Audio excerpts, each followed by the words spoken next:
Good afternoon. Welcome to another interesting episode of Tech Talk with Afo. If you have friends, if you have people that this particular episode will be of interest to, it's important you share this information. Okay, because on this episode we intend to empower Nigerian youths around transitioning, right? We want to make people understand that BSc or HND education you have is not enough. Making money in dollars. Afu, so after this topic, so it means I can now earn like $20,000 monthly. Taufik will reveal all of that.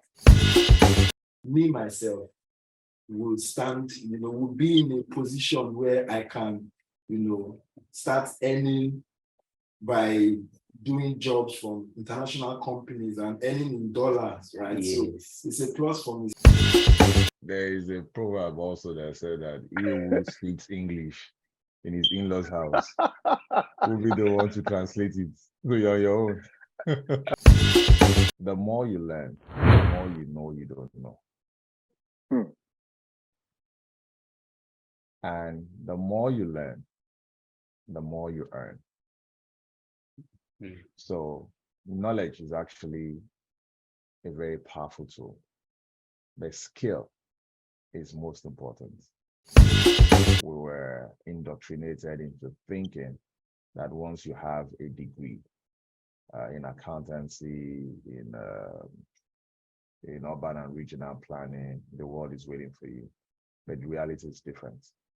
Okay, the world is changing at a very rapidly unimaginable speed. And when you see the Chinese come to Africa and all our engineers go work under them, those guys that you see, they're not university graduates.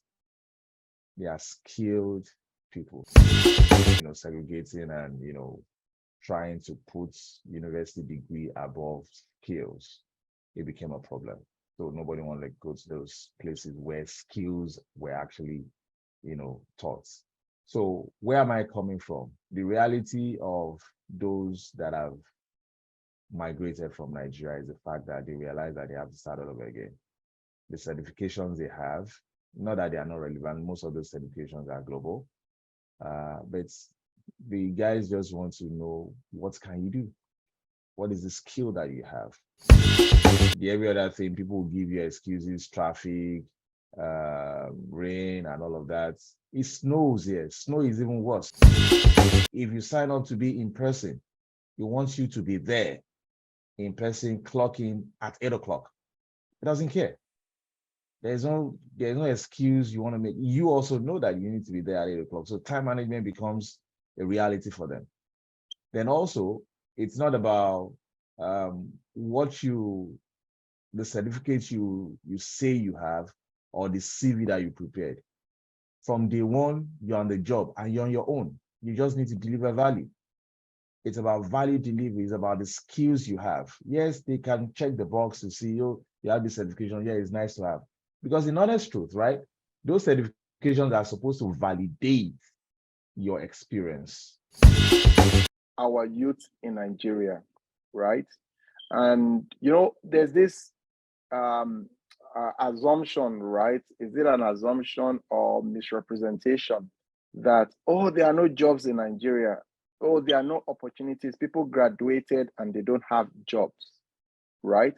But in my own opinion, the reason why you don't have a job is because you don't have what it takes to get the job that is available. You don't have those skills that there are jobs.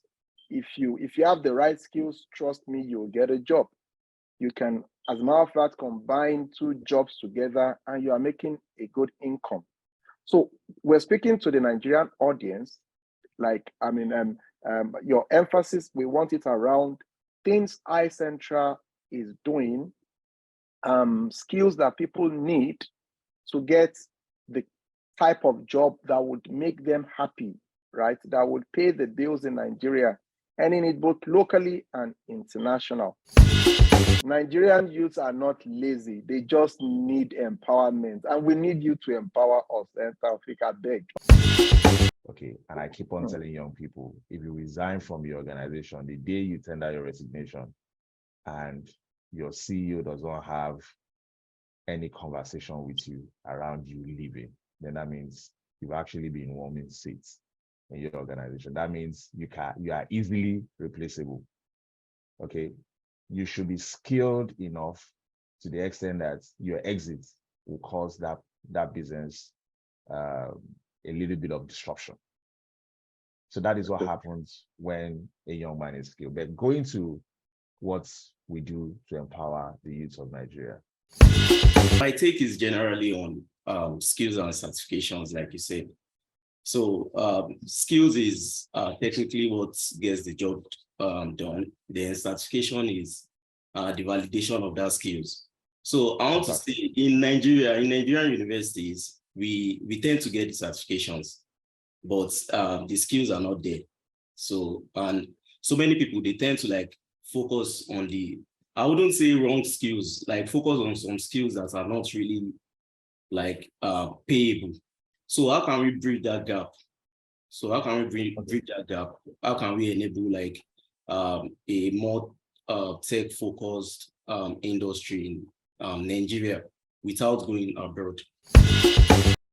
Graduating as a computer science, person with a BSc, you should have above average coding skills from their teaching, from the whole thing. But then all of them, this is not even 90% or 70%, is either they themselves took it upon themselves to further their learning, right? In software engineering, going through, going for courses, taking courses and stuff like that, even as little as YouTube videos, right?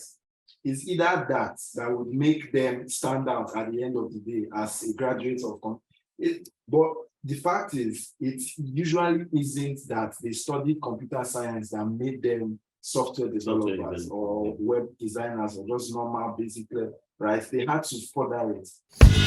When you say gender specific, what do you mean? So it means we have Android for male, then we have gynoid for females. So Android is a Greek word, which means Andre is human. Then now women will be so upset with this. Every woman using Android. So for the feminists out there, I'm so sorry. I just have to put this out. Over 6,000 new computer viruses are created and released every month.